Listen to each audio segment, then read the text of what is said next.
Back in Rome, he built two major aqueducts, the Aqua Claudia and the Anio Novus, which dramatically increased the amount of water flowing into Rome. Aqueducts are not that complicated in theory. That is that water seeks its lowest level, and therefore that you can run water down a slope from any area to another area. So that's a pretty simple premise that everybody would have known. But that the practice of creating an aqueduct is another thing. The Romans engineered their aqueducts to approach the city on a gradual declining angle, or gradient. That gradient was just a few centimeters every 90 meters.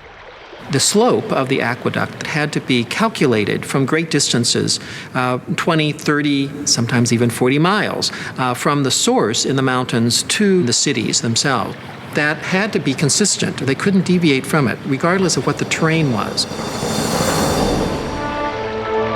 To maintain the water's precise descent through high mountains, Roman engineers dug perfectly angled tunnels. When the pipelines reached low valleys, they were elevated on stone walls. If the walls needed to be higher than 3 meters off the ground, the Romans saved building materials while still adding strength by perfecting an ancient engineering concept, the arch.